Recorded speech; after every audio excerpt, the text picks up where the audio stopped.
Hello friendly people of the internet, I am Hyper Super Sora and welcome back to Remembering Avatar, where I talk about the Avatar The Last Airbender episodes completely from my memory, then I watch them to see what I got wrong. Oh boy, today we're tackling the PuppetMaster, one of my favorite episodes of the show. I am a big fan of Halloween. I am a big fan of the spooky, scary skeletons shivering down your spine. And the PuppetMaster is the closest we get to a Halloween-themed episode in Avatar. So this episode starts off with the gang around a campfire telling stories. Sokka's is boring. But Katara's tells of a little water tribe girl, Mimi, something like that, who died in a blizzard. And they still say you can still see her ghost next to the fireplace still trying to get warm. This freaks out the gang, and they're on edge until eventually Toph goes, "Oh, someone's coming." "Ah, don't scare us like that, Toph." No, there is. Also, it sounds like there's screaming in the mountain. The fuck? But then they meet Hama, our one-off character for this episode who, let's be real here, has massive ripple effects throughout the entire franchise. But she seems like a nice old lady, takes the gang in. Reveals that they have secrets and stuff like that. She is actually a waterbender from the Southern Water Tribe, who was kidnapped back long ago, but escaped through something I will discuss in a little bit. And thus she's been living in the Fire Nation. Hiding in plain sight. Very clever. But yeah, they found out the stuff through snooping. And Katara gets some waterbending lessons, learning some Southern style. Northern style, Katara style, Southern Wop style, now Swamp style, now Southern style. She is learning all the waterbending disciplines that she can get her hands on.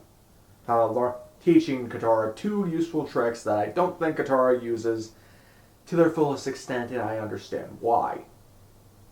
1. You can pull the water out of plants. Now, we've seen the vine bending with the water bending the water in the plants, but Hama, she just drags it out. It does kill the plants themselves. She says you do what you must to survive. Always be resourceful. And later on, she even fucking pulls water out of air. Out of thin air. Yes, it's in the fucking air. Why does Katara not use these skills more often? No need to have the water pouch if you can just pull the fucking water out of the air.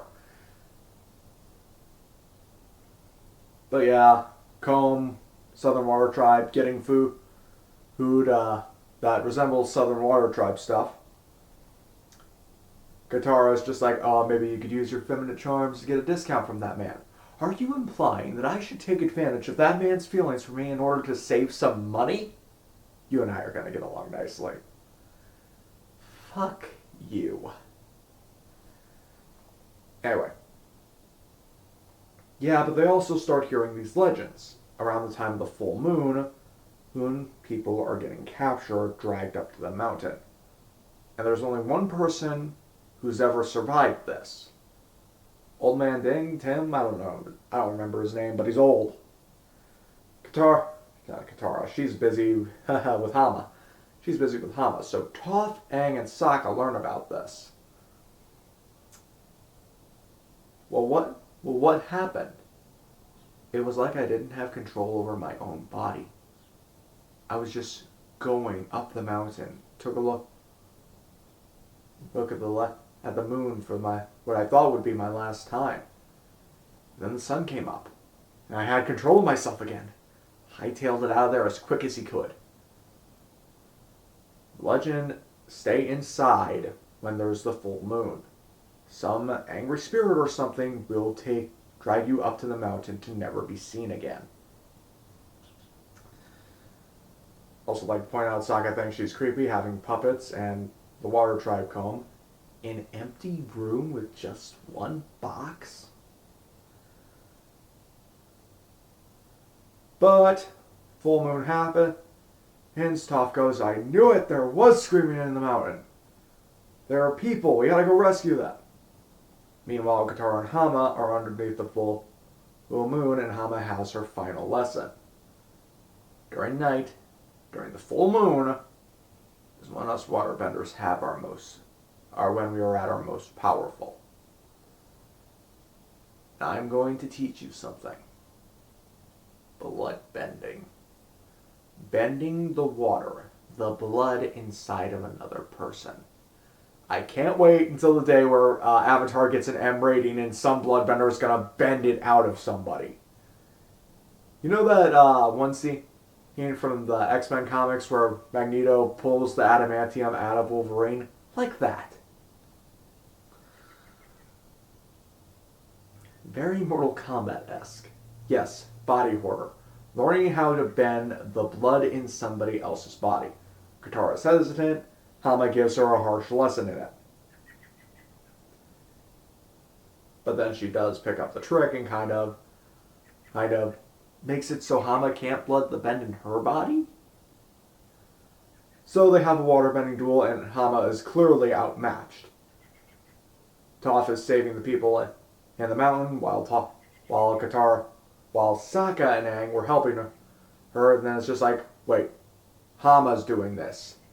Yes, the prisoner said. Go, Katara is with her. Go help her. So they do, and,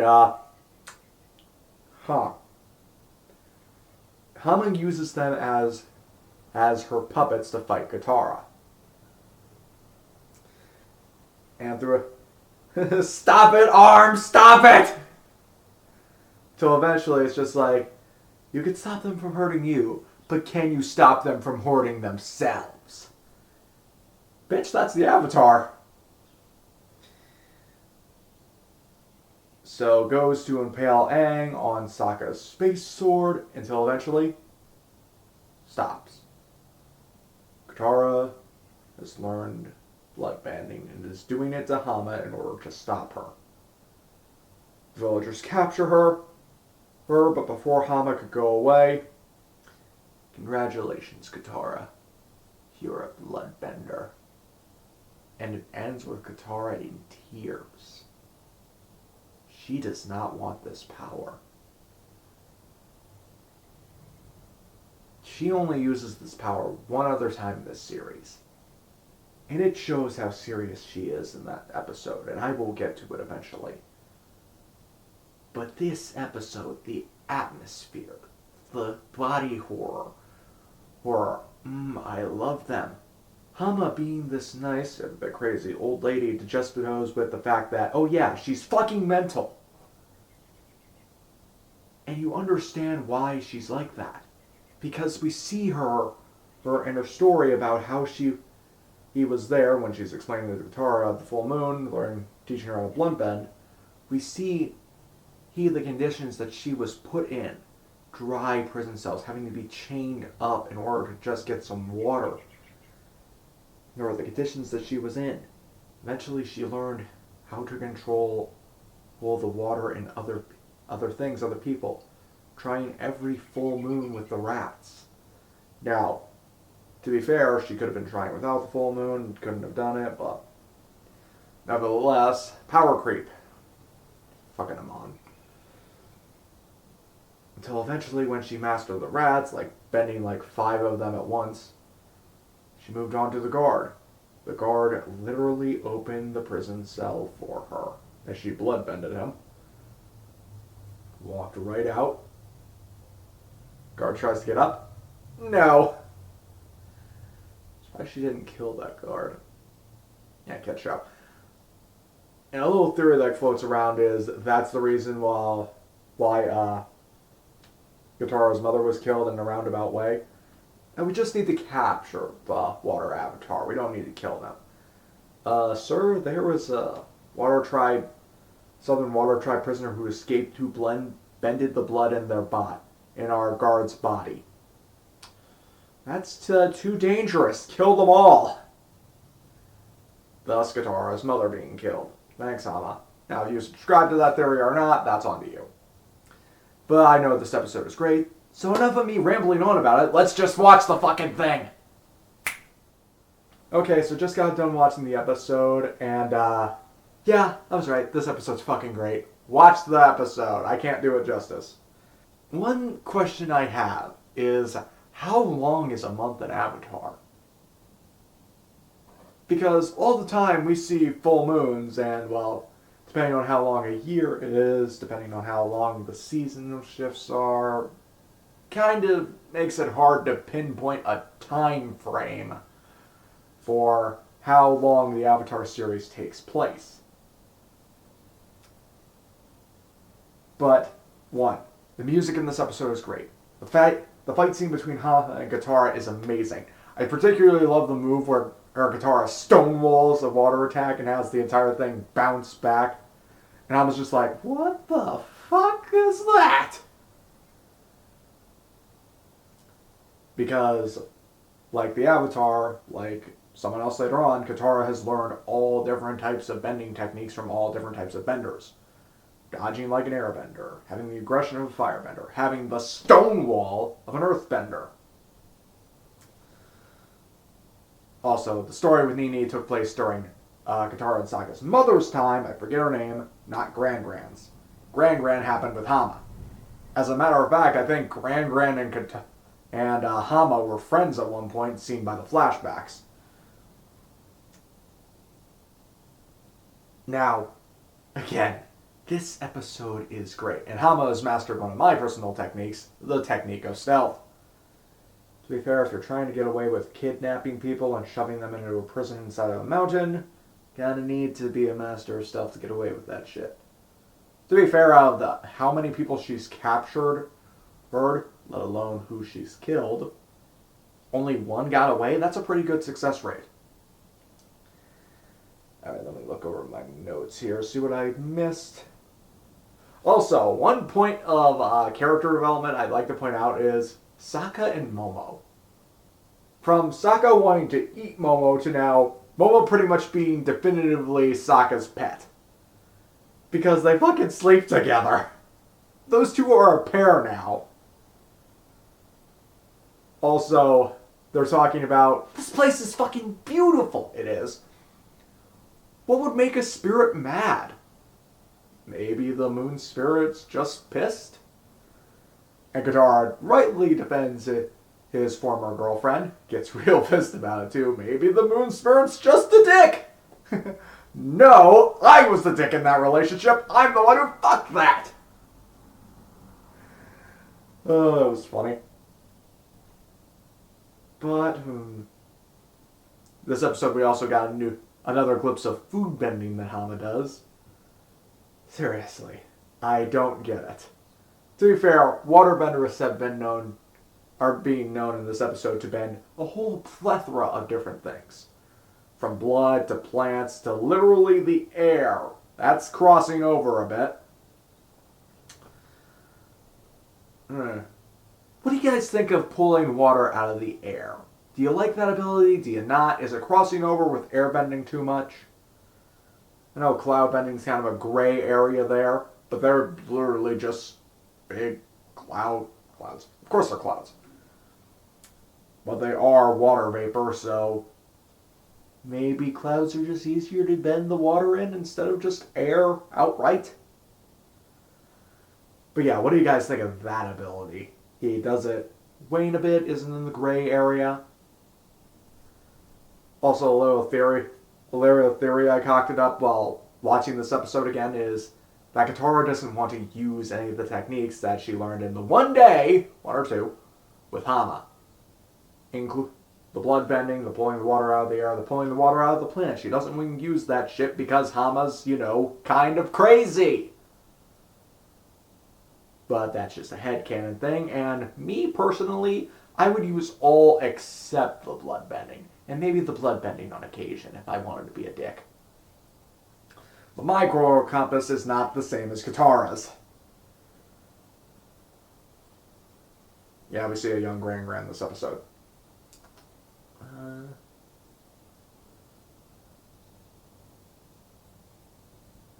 Also, another thing is that Hama seems generally happy to teach Katara.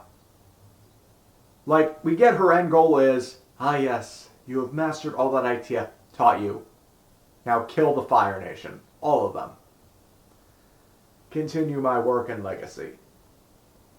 Like, up until Katara tells her to fuck right off with that bloodbending shit, Hama generally cares about Katara. Pretty happy to teach her. Also, of course, the entire village doesn't care that Aang's the Avatar and Katara is a waterbender, because one, save their asses. And for two, you kind of just said it out loud multiple times. I understand the forest thing since you guys didn't know Hama was there. I guess Toph was a little preoccupied with the screaming the mountain was doing to notice the humble old lady, overhearing that they're water tribe and stuff like that. But Aang and Sokka talking about Avatar shit in broad daylight in a crowded town? Dumbasses. Also, I'd like to point out this episode, I was watching Toph in the background as they're getting the groceries, and Toph just has a basket on her head. She doesn't even have her hands on it. She's just balancing that on her head. Just like, yeah, that kind of checks out with her background. I didn't think she would use that skill ever again, but okay. I mean, I guess it helps to carry groceries. But yeah, this episode is great. From the music, from the atmosphere, the characters are all on point. Hama is a great character for this one episode. Because I think she only works for this one episode. And the constraints they gave bloodbending in this, because it is a powerful ability. It's very powerful. And the one person who knew it taught to someone else who absolutely refuses to use it. And kind of my complaints about Korra about power creeping this ability. Full moon needed. No, it's not. Well, you still need to use your hands. Nope, no you don't. Well, you can't do X, Y, and Z. Of course we can do X, Y, and Z. Again, where's the Mortal Kombat fatality where Katara bends all the blood out of somebody? And then fucking decapitates them with it. That would actually be pretty cool. Not going to lie. Avatar Mortal Kombat. I would buy that game. Also, when Sokka sneaking around finds the puppets, okay, she's got a hobby. Initially curious about the one chest in the attic, one empty room other than that. Maybe it's treasure? Oh yeah, gotta see it now. And it's just an old comb of the Southern Water Tribe. Yeah, I cannot do this episode justice. It is phenomenal. You guys just gotta watch it yourself. It is great. One of my favorite episodes throughout the entire series. Peak Avatar right here. What'd you guys think of the Puppet Master? Leave your thoughts in the comment section down below. Leave a like on the video if you liked it. And subscribe for more Avatar fatalities. And don't forget to hit that little notification bell to see when I upload all the time. Till next time on Hyper Super Sora, sayonara.